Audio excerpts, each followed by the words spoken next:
your way. And what I'm going to do is tell you how maybe you could find your style and stop overthinking. But really, I can't tell you how to find your style because you're a unique person and only you know that path. But I could tell you how I have developed my style and what I have learned in hopes that what I learn can help you. Same with the overthinking. Nobody needs that. So, I am Emily, and I have been doing this art, independent and freelance art for many years now. And I have recently made this book. And through the process of making this book, I have come to finding my direction and style with art, and I wish to share that with you today. In this talk, I'm going to briefly explain my struggle with expectations and style and what I have learned. Creating can be hard. Fortunately, the end of this struggle is a happy one, ending with a graphic novel that I am happy to share. But it was a trying experience with many hang-ups, many misdirections, and endless amounts of self-doubt. I hope that doesn't sound too familiar. But through this, I have learned some very meaningful lessons, and perhaps because of this, I understand my path with art and illustration better than before. It has helped me to develop my style, to develop a style that is more natural to me, and to find and embrace what I enjoy. Today's talk will be on 3 lessons I have learned through the process. Don't care, find what works for you, and have fun. Wish they taught that in school. My hope is that these ideas can help overcome inappropriate expectations and give you freedom. What's an inappropriate expectation? Drawing like somebody else because you think that is the right thing to do is an inappropriate expectation. When I started drawing Edme, there are many artists that I admire and I wanted to mimic. I thought that their art is surely the epiphany of art, and if I could draw like them, I would be a master of my world. Particularly with Edme in my comic, I was looking at artists like Durer and Dor, very intense, very masterful. They must truly be happy with themselves. So, with this in mind, and here's some more samples of their art, but with this lovely art in mind, I tried to experiment with my illustration style. And so these are some early illustrations I came up with, not involved with the comic, but alone, trying to explore the pen and ink style. And here's some more examples. You can see they're not the same as Durer, but maybe you see the influence. And this brings me to developing the early concept of my comic, Edme. And originally, this is sort of what I wanted for the comic, all of this big detail, the lush forest.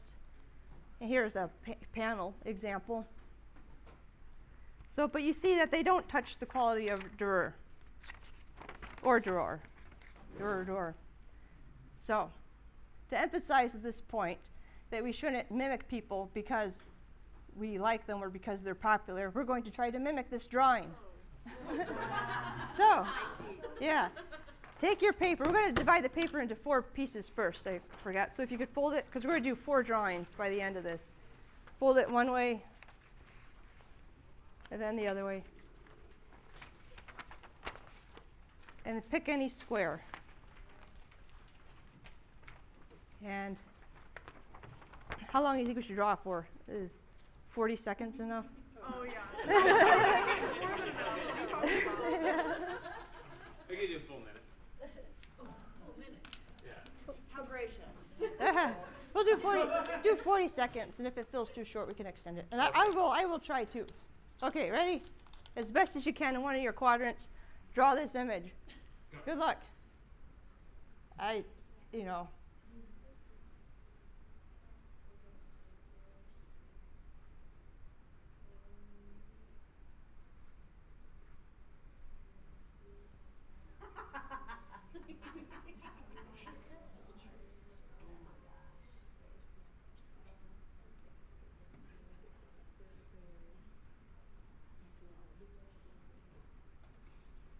Just do your best.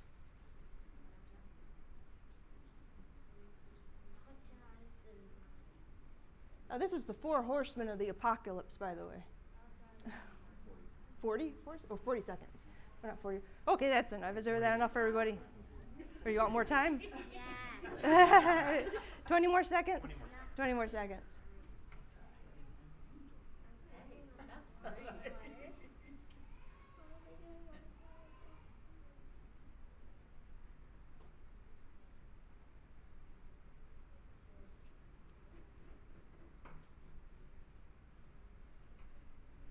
All right. I think you can continue this in your own time as well, if you really like. So yeah,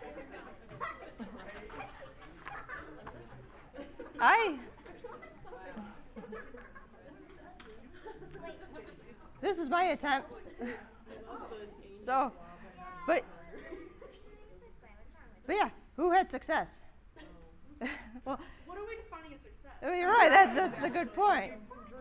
So, this is the best I could do with the time, and part of it's because maybe I didn't practice enough, but part of it's because I'm not doer or doer. I forget. Doer. I'm not doer. So no matter what I do, it's not going to be doer. And that's the point of this lesson. It's not to make you feel bad for drawing, but that you shouldn't purposefully go out of your way to draw like somebody else because you're only ever going to draw like you. Anyways, I made an attempt to do the comic in this way, but I just could not do it. It was not in me. Though I enjoyed drawing this way for single illustrations, the process was too time-consuming. Maybe also I was not that invested or interested in this and doing this for so long. But to think about doing this style for so many pages like a graphic novel was not in me. There's a quote that I read many years ago by an artist I admire, and her art is also very intricate. And I should have listened to this quote, but I didn't embrace it. And she said something like this when she was asked about her style. She says, "This is how I draw, but I enjoy it. If you do not enjoy drawing this way, do not draw this way. Find a different way." So I had to make peace that this style was not going to be my comic. But I had a personal deadline, and it was full speed ahead.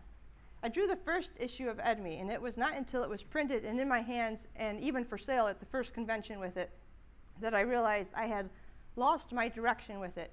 And the art was not what I wanted, the vibe was not what I wanted, and the drawing itself was even weak. And what had happened was I was drawing what I thought would be an appropriate and acceptable comic. And so this is the first issue. And this was a long time ago, so it's better now. But so I was going for more like round lines and puffy shapes. And again, without thinking, I was basing the style on what is, it is as if my lack of vision allowed for the influences around me to take over my unconsciousness. I was not happy with it. And this is an important part of the story, to be aware of why you are doing what you are doing. Is it your ideas or is it somebody else's ideas? In regards to art, I would say that it is good and healthy to turn off the influences around you and spend time alone. Draw for a while without looking at other people's art. So without thinking about it, I was basing the style on contemporary, acceptable, and popular design, though again, poorly. So I did not like it, and I did not even like drawing this way, but I hadn't yet found how I wanted to draw my comic. Art is not always easy, and it's not always fun, and I unfortunately find it's often myself that gets in the way.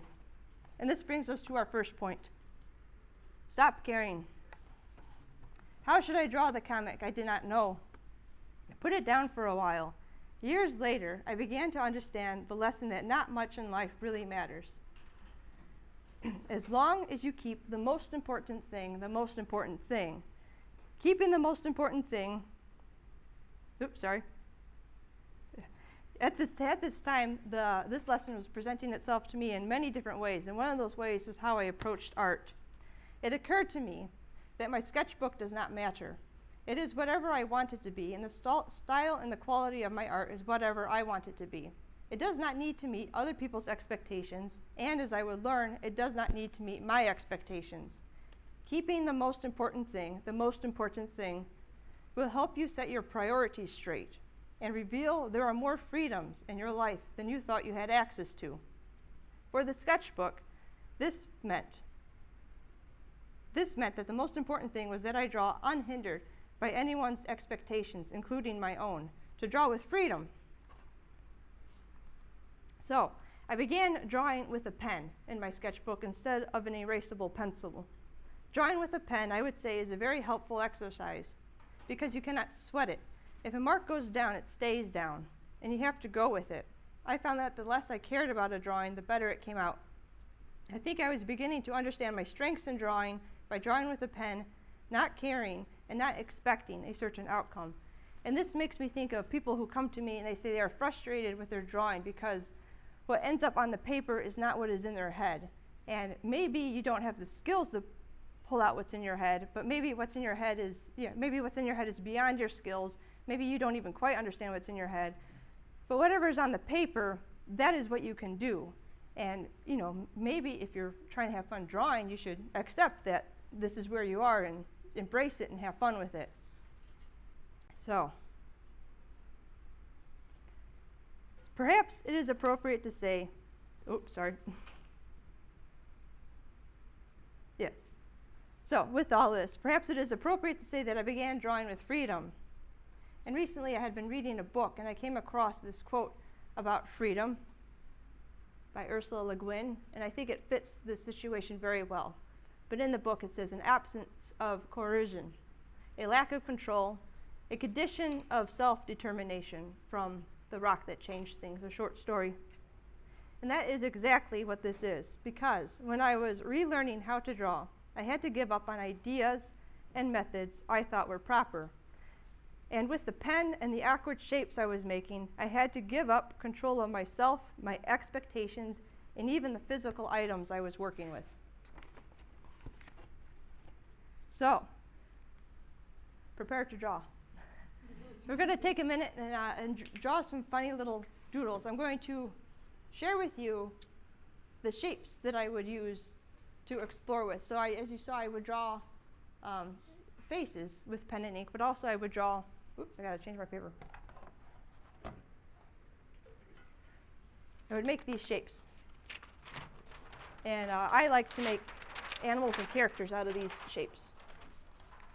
And so we're going to do a little exercise now. You could probably do this whole thing in one of your quadrants, but feel free to go outside your quadrants. Too dark? So I'm going to draw some rabbits. I'm going to make some goofy, crazy shapes. Here's shape 1.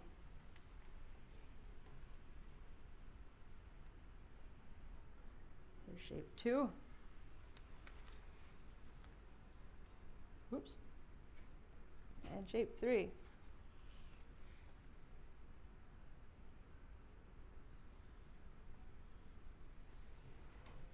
So, I'll give everybody a minute. And the whole purpose of this is just to explore and to have fun and to loosen up. So we'll start with this first shape. I can kind of see the rabbit in this one a little more clearly. I could put the eyes up here, which might be a little more expected. So I'm going to put them down here and see what happens. So little eyes, just simple. Little nose, and you don't have to draw this way or my way. I'm just sharing with you how I think about things and how I loosen up and have fun. Some whiskers. And we'll give him some arms. Maybe. And I'm going to give him a cup of coffee too.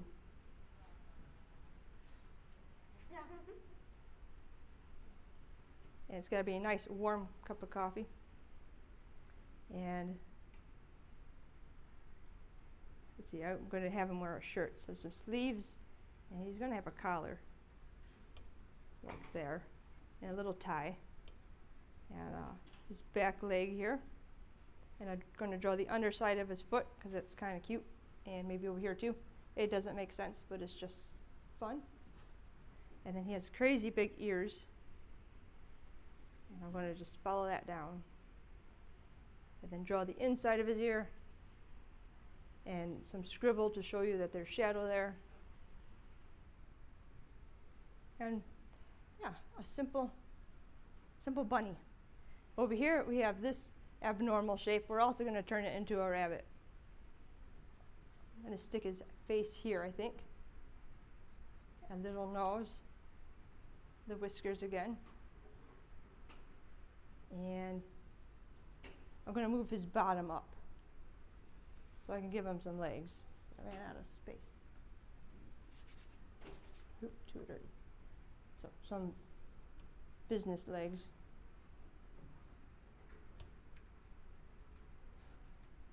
And I'll give him a briefcase.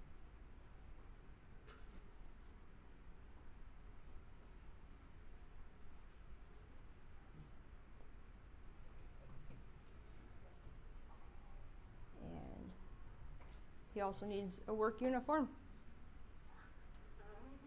And he has legs, so he must wear pants. And his other arm down here. And then what's left is his ears. Just divide that. You could stop there if you want, give him a big forehead, or you could bring it down. And again, draw the inside of one of the ears. And squiggles for shadow. And then we have our final bunny, which is a very extreme bunny. I'm going to put their face here and see what happens. There's the eyes, his nose, some whiskers. What am I going to do? I think I'm going to make these his paws. And maybe I'll fit a cup of coffee on this side. He needs coffee. Yeah, and it's got to be nice, warm cup of coffee. And his other arm over here. But I think he needs some legs. I don't know if he has room for pants, though. I'll do my best. And then some ears. They could go here. They could go up here, too. Where do you think? Here or out here? The ears. Above the head? Reasonable. That's good. And then the inside of the ears. Yeah. So, it's just goofy, but these are shapes that I explore, and I'll make similar shapes and draw them with similar animals. And what ends up happening is, like with these ears, I end up learning a pattern with the shapes that I like. So then it becomes, this is just a squiggle, but really I learn a pattern with the shapes that I like. So these ears often come in, and I often reuse them in drawings that I like. So, but you never know what you're going to learn by goofing around. So, everybody good?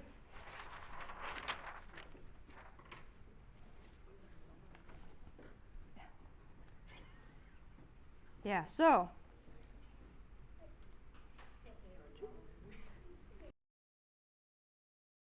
with these awkward shapes and pen lines may feel very awkward at first.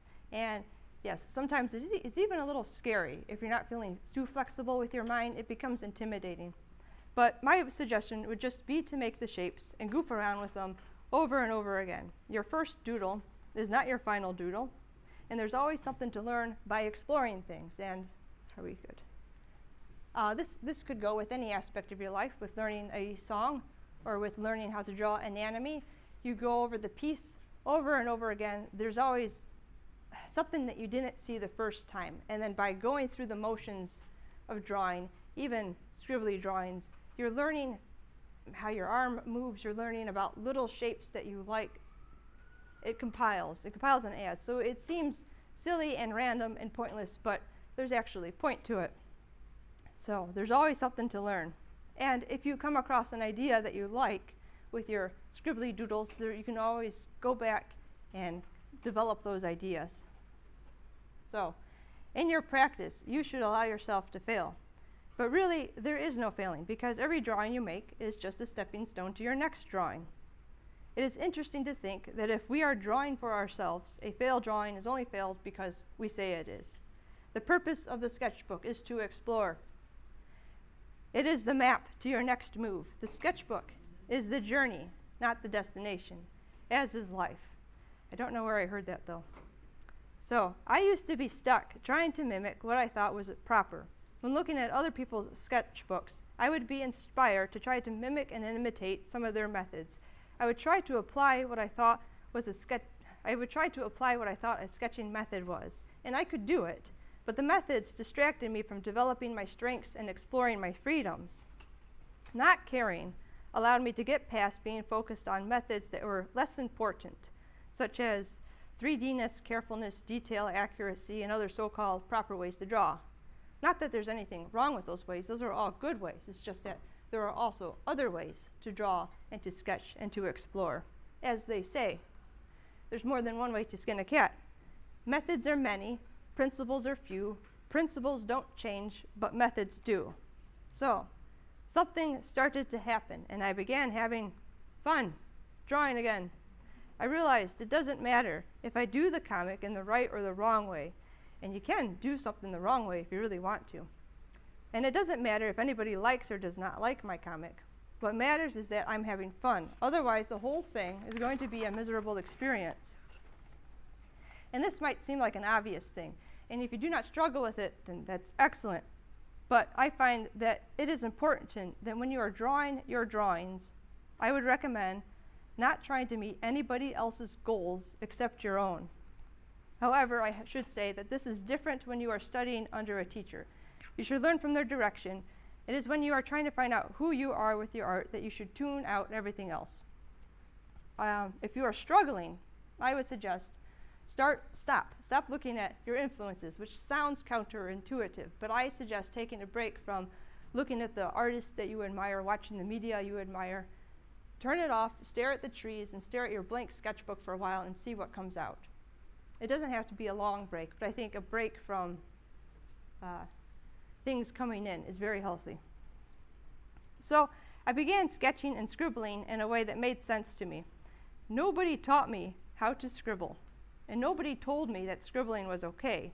It's not anybody's fault, but I had to discover this hang-up for my own. And we'll look at this popular art. And this might look like Madeline, because it is Madeline. And do you see how it is scribbly, almost sloppy, almost, I have a pointer, unfinished? And yet it is finished. It's been finished and in print for 85 years. This is completely acceptable as finished art. And even in our schools, this is acceptable. However, an interesting dilemma is that even as a kid, and then particularly working with kids, scribbling is wrong, to the point that when I have been working with 4- and 6-year-olds, they will see their friends scribbling, and they will come up and tattle on them, and they will say, so-and-so. They say, so-and-so is scribble-scrabbling. There's a word for it, it's so wrong. And so it's very interesting that even at this young age, we have a misplaced standard for drawing, and we can apply this idea to all sorts of behaviors and expectations, but that's a different talk. So I had to learn that scribbling was okay. I had to learn, and I tell this to you too, to draw boldly, and that in your life and everything you do, you have the right to be as brave as you possibly can be, especially with your drawings. So, and this brings us to our next point. Find what works for you. I started to realize what I enjoy drawing. I am heavily into shapes. And I decided to lean into this with a very purposeful intention that I am going to draw in a way that makes me happy, and everyone else can just deal with it, though really everybody else's judgment is in my own head, except for the 4-year-olds. You may have heard the saying, lean into your strengths and also understand your weaknesses. If you know your strengths, lean into them, understand your weaknesses. Say, for example, you struggle with drawing hands. Take time and practice that in a way that makes sense to you. And then also maybe don't base your entire comic book on hands. My weakness was drawing Edme in the Durer and Durer style that you saw. It was not me. And the style and technique was not my strong point, and it perhaps even took away from my strong points. And I'm going to show you the previous and the final of Edme. So the first draft, and then my concluding draft after all of this hard work. So I found that my interests and my strengths were more about big, broad shapes. Big shapes, instead of like swishy, round, bubbly lines, and even instead of the nitty-gritty of drawer and drawer. This way of drawing, where's the pointer there, was more natural for me and very exciting for my brain. It felt right. And this is how I came up with the final comic, the final design for the comic, which is more design and more graphic looking. And something to keep in mind while you are drawing, and probably in other aspects of your life as well. When you are drawing and you are having fun, even to the point of losing time, that means that you are doing something that is resonating with you, and you are probably on the proper path. If your drawing becomes dreadful, not fun, frustrating, that might be a sign that maybe you should adjust what you are doing, or how you are doing it, or why you are doing it. Some more examples. The first draft and then the final art. So, leaning into my strengths, such as shapes, helped me to understand what I would define as a successful drawing for myself. Ultimately, it helped me find a way that I could draw Edme and enjoy the process and then be content with the outcome. I started to hash out more and more accurately define the mood I wanted with Edme. More examples.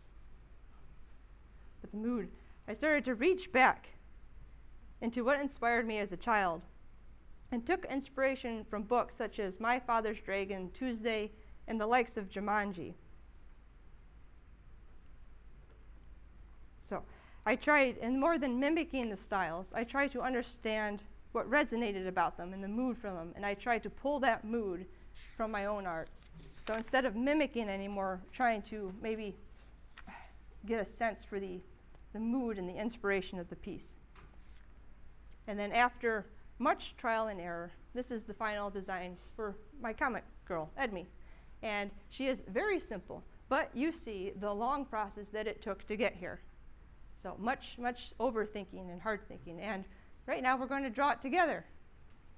So, and I will show you some of the design or the behind the curtain thinking for her design.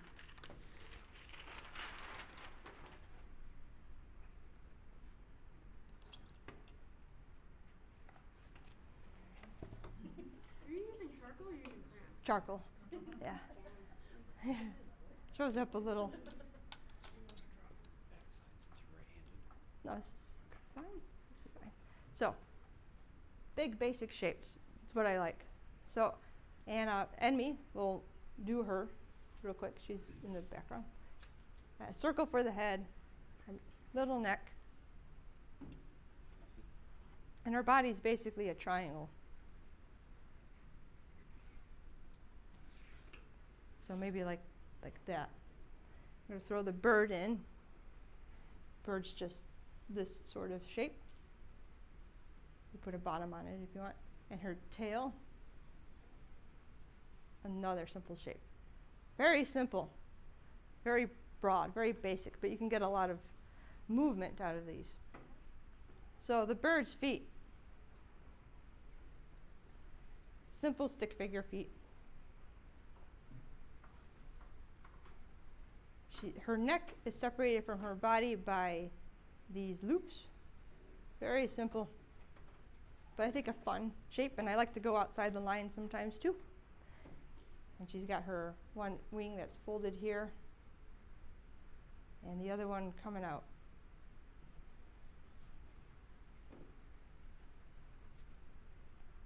And so it seems simple, but you don't develop these things after hundreds of drawings and hundreds of hours of thinking.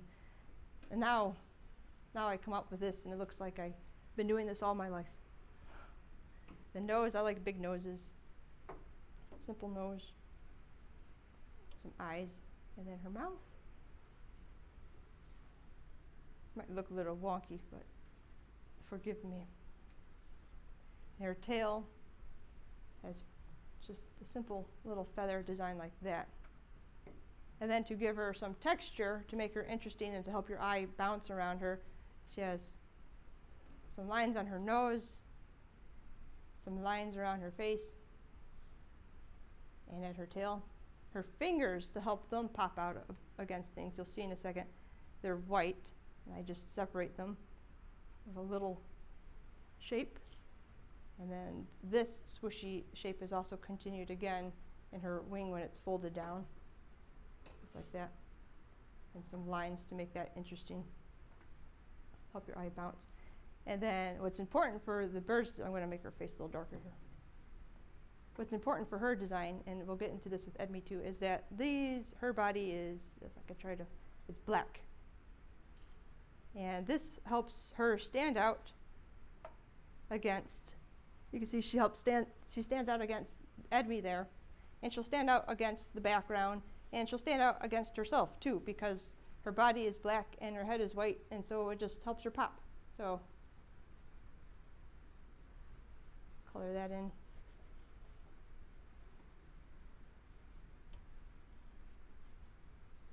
Charcoal, it's nice. Yeah. And then Edme's sort of the same way, just a little different because she's a person. So with her face, if you draw, you know it's a popular thing to draw these lines, one going down and then one going across where your eyes or nose are, and that's what I do for her too.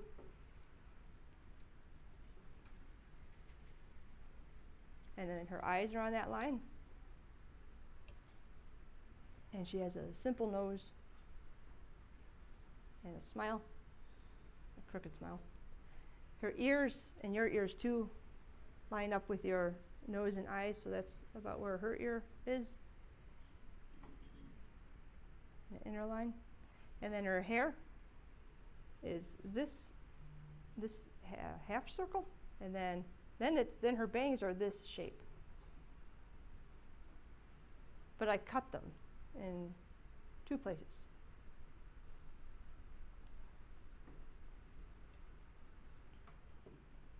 And then this should maybe a little further. This is about, the idea is it's about the center of her head, and then from the center of her head, you draw the back of her head. I'll take a peek from the front for a second. Her head's really, make adjustment. Sorry. The back of the head, and then down, and then some energy for her hair. And then her braids, I really simplified the idea, and they are like a fancy rectangle, triangle thing on both sides. And then I used to, I would make that pattern, but really it just kind of turned into V's now. Very simple. And then to show the motion of her hair, some lines go down, then up, and then down again. Down, up, and down again. So if this comes out wonky, I'm sorry, I'm drawing. I don't usually draw like this when I make my comics. So, yeah, I'm going to make this line darker so it shows up. And then her neck, a little neck. Her body is, let's see, she's going to be disproportionate, that's okay. You got the torso, and then I have her dress kind of come out from that, right? Her cape, I made it into a simple, again, take a complicated idea and make it to its minimal form. Her collar, and then it comes off her shoulder, and then cape comes down and over her arm here. And I usually do, I don't know what you'd call that.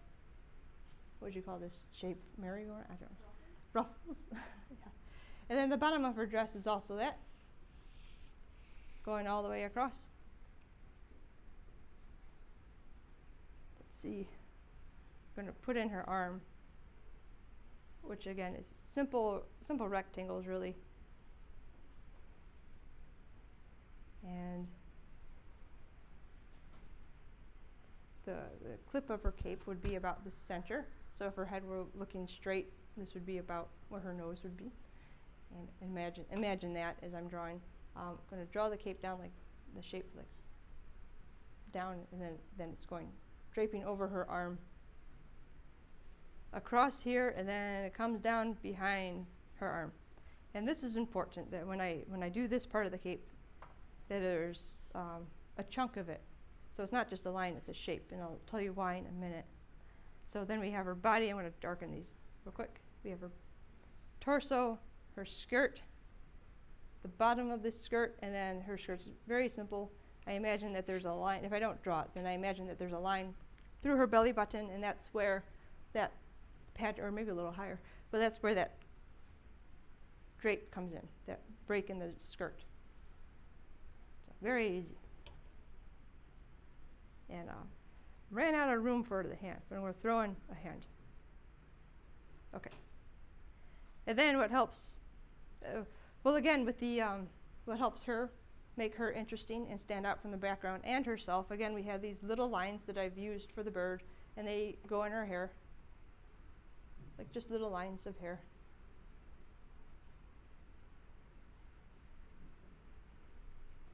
And then on the, a little on the kilt, or not the kilt, the cape as well.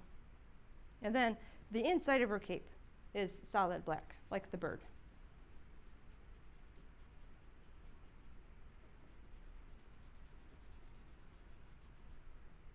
And her actual dress, I can't make it solid black because it would compete and be confusing with the inside of the cape, but I wanted to give it some sort of texture so it would help her stand out. I tried cross-hatching. It was too much. Cross-hatching is like tic-tac-toe over and over again. So as you can see, her final design was just these simple lines.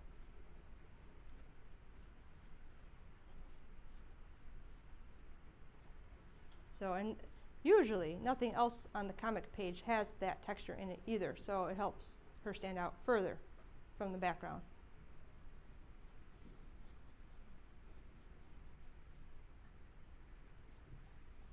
And I'm out of room for her boots. I'm going to draw really small shoes. But it's just a simple, like half moon and a foot shape and 2 X's for her shoelaces.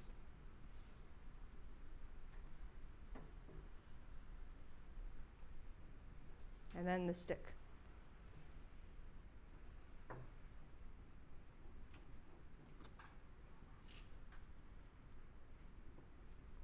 Oh, it's back. I got it. Stick is just a stick shape. Rectangle. Oh, I'm sorry, this is so sloppy. And then like a half moon shape. And as you can see, the stick also has those lines in it that kind of separate it from her and from the background. So, yeah. And then, you know, throw in the ground so it looks like you know what you're doing. And you can throw in some vegetables to place them in an environment.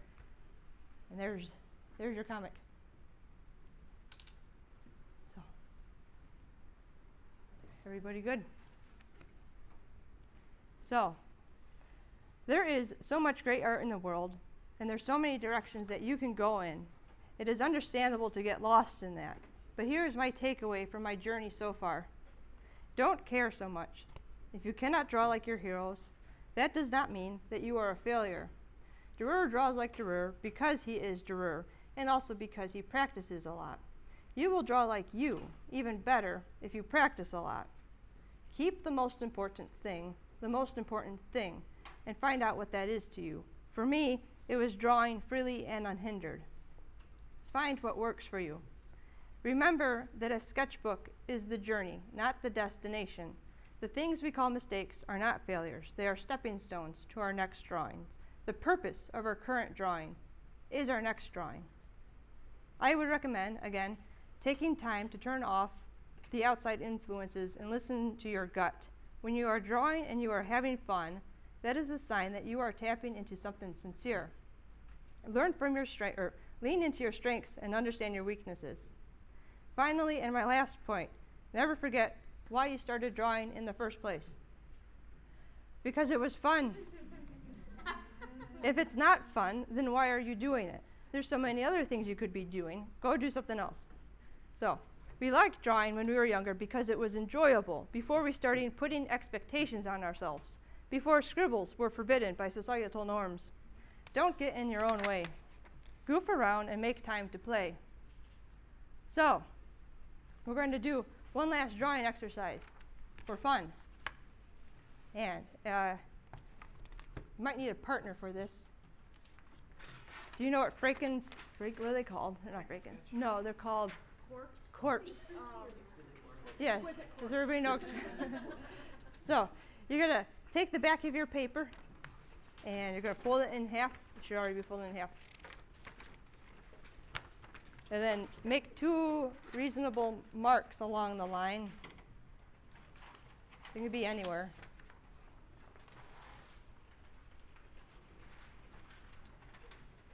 Do you have time? And let's see. How should we do this? Yeah, somebody, or let's see. I was going to do every other person, but somebody draw the bottom part of a creature. Oh. And then the other person, without looking at your drawings, maybe make your marks in the same place. Without looking at your drawings, somebody needs to draw the top of the creature.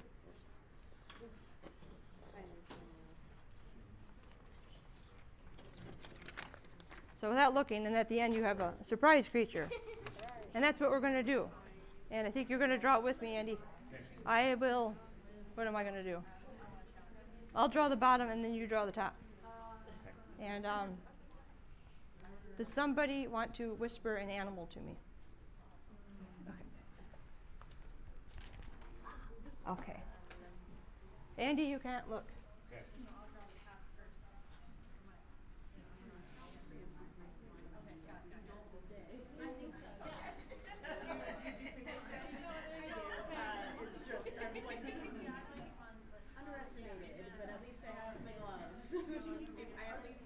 That's a tablet glove, right? Is that also kind of tablet glove? Not a compression glove, just a tablet glove. I use it for when I'm drawing for long periods of time, so this isn't. Oh, for like, yeah. So it's more for just tablet stuff. No, I get you. It is mainly a tablet glove, which is why it's easy to speak.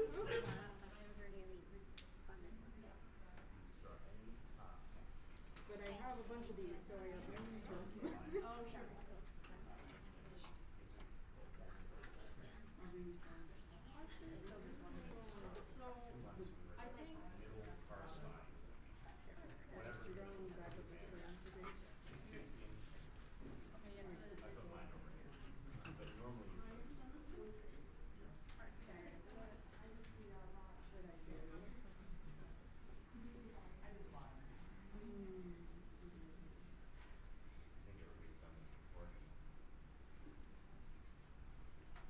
Okay, Andy.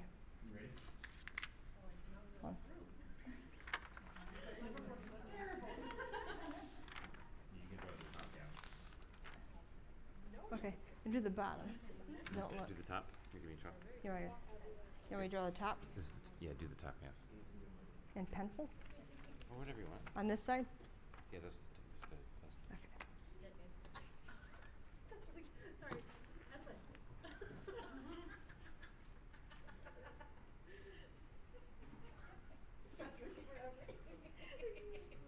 There's 4 lines. Yeah, I gave you 2 more lines.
Is that good? Is everybody doing? So, I'll reveal my Frankenstein sketch.